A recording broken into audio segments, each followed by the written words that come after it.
and I'm a professional cat groomer. Cat grooming is pretty much what I do day in, day out. I have a grooming salon that is feline exclusive in Kenmore, just up the road. This is Sebastian. He is a 14-year-old ragdoll mix, and I also have Nina off to the side, who is a ragdoll. One of the things that I'm going to be showing you today is how to develop trust with your cats in order to be able to groom them at home, to maintain their coat, to prevent hairballs, and to build the bond between you and your cat to better be able to handle them in case of an emergency and to prevent costly vet visits due to skin and coat issues. We don't want to be training a cat to do anything. It's very, very difficult to train a cat to do something that's not natural to them. We want to be desensitizing them to environments and situations that we know are going to be good for them, that they are going to enjoy, and that they're going to appreciate long term. So Sebastian has got some green zones, some orange zones, and some red zones. Your cat may be all green, your cat may be all red. But we need to determine the difference between the two and what is normal for your cat. So Sebastian's green zones are the areas that he loves to be pat. They're his reward areas. So it's up on the top of his head, it's behind his ears, it's under his chin. I don't know if you can see that slow blink we've got going on there. And then between his eyes. And when he's really in the mood, when we're nice and calm at home, that between the eyes, he purrs so loud he drools. That's definitely a Sebastian green zone, is that we need to understand our cat's normal communicative behaviour. So we all saw Sebastian relaxed and chilled out while I was touching those green zones.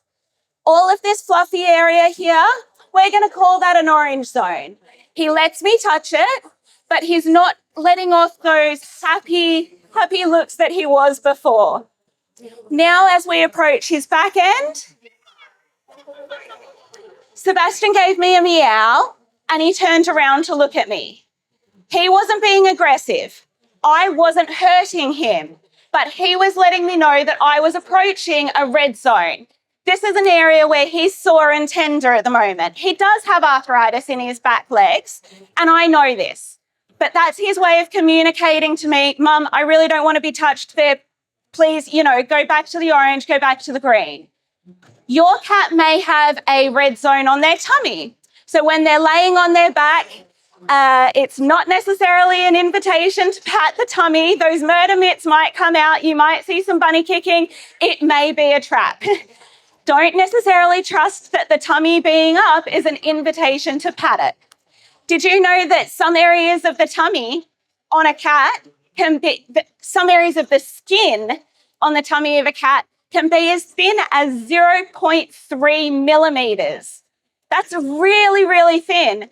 And when you think about a cat's normal skin, they've got really, really mobile, loose skin on them. They're not wearing really tight lycra suits. They're not wearing jeans. They're wearing big, fluffy MC Hammer pants. And that's so that they can do all of their amazing acrobatics. They can leap on top of the fridge. They can stretch themselves out and they can contort themselves in really, really weird positions. And you think, how on earth is that comfortable? Being that it's so thin on the tummy, it's really normal for a cat to react when they're having their tummy touched. So just note that that may be a red area for your cat.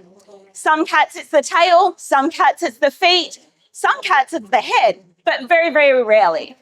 I want you all to start with a comb and just make sure that your cat has got no knots or tangles in them.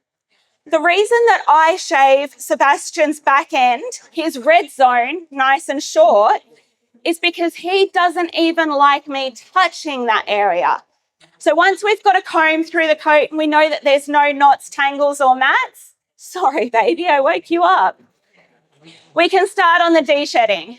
I'm really, really into de-shedding, not just as a professional groomer, but for cats at home.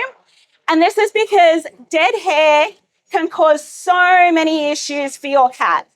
Not just hairballs, and I don't know why hairballs always end up on the soft furnishings in my house, but They're never on the lino, they're never on the floorboards, they're never on the tiles, they're always on the bath mat, always on the bed, always on the carpet. De-shedding your cat helps to remove all of that dead hair. By using a tool that's safe, effective, and comfortable for your cat, like the refurbish, creates a positive association with this process with them. If you're using a tool that's got blades, you risk cutting your cat, exactly like I mentioned before. Remember that their skin is really, really mobile and it's really, really thin. If you're using anything that is tugging, pinching, or pulling, your cat's not going to enjoy the process and they're not going to let you do it regularly. And de-shedding really does need to be done on a regular basis. By taking the hair out of the coat, and when I'm talking about the hair, I'm talking about the undercoat, regularly, you're not just helping to keep it out of the cat's digestive system and removing the risk of constipation or hairballs being vomited up. You are not wearing it all over your clothes every time you leave the house. You're not having it all over your couch. You're not having it all through your car. You don't ever need to tell people that you own cats. They just need to look at your jacket and they know. When I'm grooming cats in my salon and when I'm grooming my own pets at home, I don't use a table. That's ridiculous. This is how we groom. Because this is how Sebastian's most comfortable. We have cuddles. If your cat's a cuddle cat, or even if they just like sitting next to you and they like a pat, have your grooming tools close by. Oh, my darling. And do it like this.